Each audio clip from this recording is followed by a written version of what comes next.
Omulungi akumide kwa Ndowooza Media Eugene kwaniza nakola nkobazi mujona jote sakengalo mkwana subscribing nze tayanza nnyo tayanzage ate naba na subscribing otereko notification obera ng'ofuna video mu budde video gimpere comment ne like mukwano tuba tuteesamu ku nsonga nga zino ze tutadde tukyali ku mawulire ga Alien Skin eyasibiddwa olunaku olwajjo era nga bambi emisango gyavudde ku mukwano gwe oyo gwe yatomerera mu kikomera kye awamu n'okubba akasimu bwe kigambibwa kakati mukwano gwe gwe yatomera bambi bamutuuse ensambya kakati nafa ne bagamba ntino Alien Skin yava mu mbeera olw'ensonga eno nga ye yekwasa eddwaliro teryamukolako era obufaananyi bwe ne bulabika nga batuuza omusawo wansi wamu n'okukuba omukuumi nga baliko bye bamugamba ate n'ekirala waliwo ekigambibwa mbu alina essimu y'omusajja gye yabba mu mwaka guno mu mwezi gw'omusanvu eyo kwaliko ne ssente mbu bino bye byamutwazizza mu kkomera naye nga amawulire mangi geeyongedde okulabika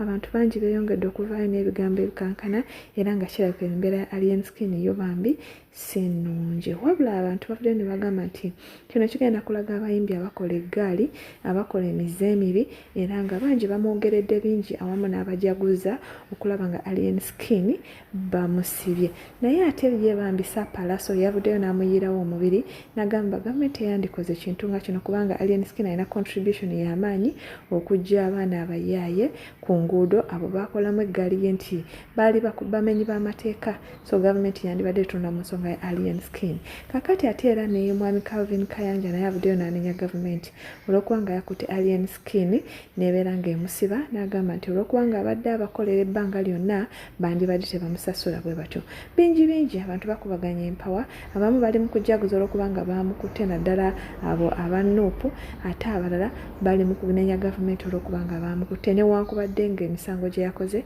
yagikoledde mu kamera nga buli omu alaba naye bambi katusabire Alien Skin abeere nga ava mu kkomera kubanga ali ekkomera si ddungi basobole okwesootinga ng'ali bweru wa kkomera naye ngenda kuba nkutera bu vidiyo bw'enjawulo nga bwe bugenze naye mukwano obeere ng'olabako mukama omulungi akunkumire beera bulungi bye okumutomera n'agweri n'azirika ng'alinga afudde n'ovaamu n'oyaayaana n'obabuuza kiki bannange ng'omutomeddwa okigenderedde banno ne bagamba tumudduse ensambya mumala okumutuusa ensambya babagamba omuntu yafudde dda mumuleese tumututte mu mokyale omuntu mufu ne muteekawo embeera mufosinge omusawo yabadde ku dyute nga mwagala na kumuwa ssente mbu akole postmortem report ku nsonga agamba omuntu afudde kino tumulese wano abadde mulamu afiiridde wano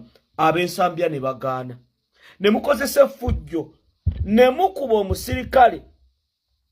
omusirikale akola ku mokyale ensambya emirambo we bagiteeka ne mumukuba ne mumuteeka mu kkoma ne mubbawo omulambo mugutwale emulago oba mugutwale muguziike Alien Skin omuvubuka wamusse essaawa zino embeera gye mwatadde ensambya bu vidiyo tubuyina ng'omuli mukaka musawo eyabadde ku ddute wandiika postmortem report n'abagamba sinza agiwandiika ne mumukuba ne mukuba abasirikale ababadde ku ddute abalwadde ne mubati ne gavumenti ya Museveni bano abantu ba Alien Skin abayisa bwe bati ne batta bannayuganda omuvubuka bamusse yamwetidde ennyini n'apapa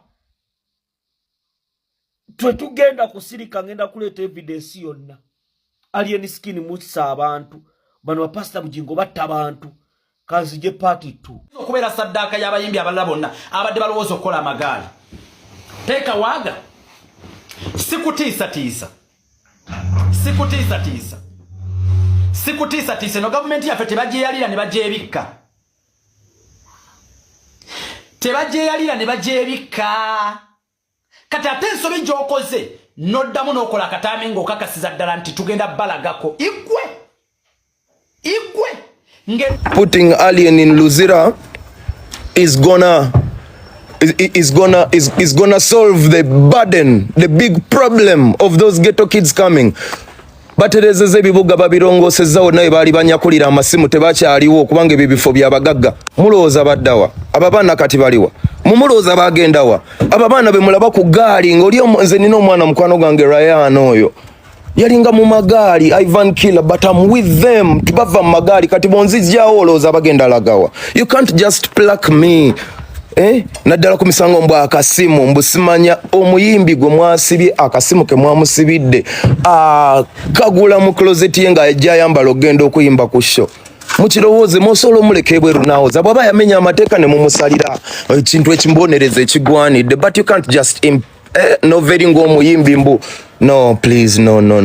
Alien Skin is a pure example of a nation, yes, system, it failed. He's a pure example of where the nation is going. Lyedobozi erikulaga wa NCJ eraga. Nti industry eno yetaaga okutereeza. Abantu babeere nga bali mindset ngeri changed nga bategeera what is a brand. Wano tebayitwali na class batugiriza mu masomero. Tebatuyigiriza nga nako what is money. Ekintu ekitutta ffenna nga tukinoonya. Have you ever been in a class and they told, okay, what is money? Except that we know it's a medium of exchange.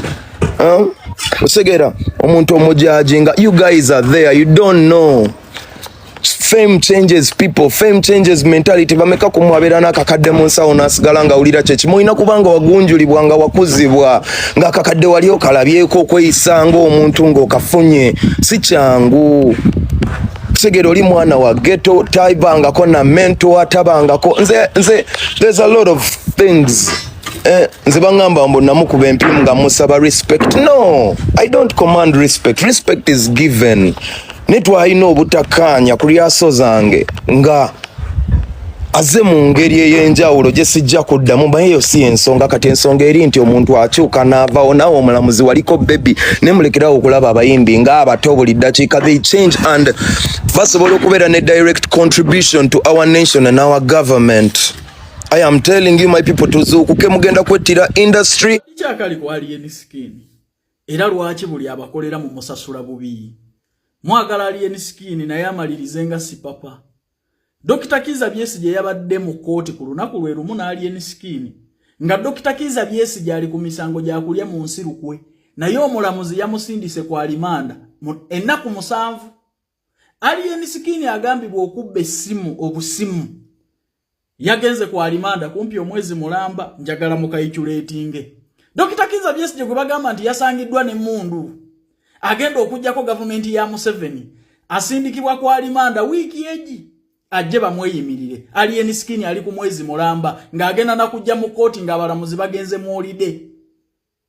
Abadde akolera gavumenti eno yabayamba okulwanisa kadingo ku intaneti.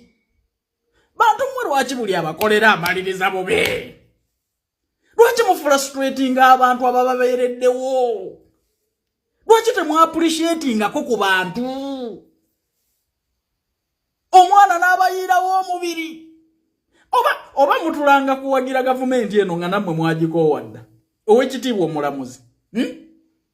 Abaagala okujjako gavumenti yammwe yabawa emirimu. N'omusindika ku alimanda ennaku 7. Ono ye ku misango sinagikwatagana na kukujjawo gavumenti oba kulya mu nsirukwe. Kumbe yabba akasimu. Ne mugamba nti ate agenda abeereyo omwezi mulamba adde nga mugenze mu holiday. Ne lwaki musasula bubi abantu abababeereddewo? Kiki? Lwaki temubaako muntu wammwe? Fayire sanctioning bwetya egende wa state nga tebakubidde wadde ku Alien Skin essimu. Mukolerani? DPC wekatu ayinza okuŋŋamba nti Alien Skin talina contribution kukuŋŋaanya bamenyi b'amateeka mu Makindye. Abaana abo bonna babadde akuŋŋaanya ewuwe singa gange eyo agita musobola okugiyandolinga mmwe. Bannange mujjukire nnyo abantu be mulwanye nabo. Mulekeraawo okufrustrating abantu.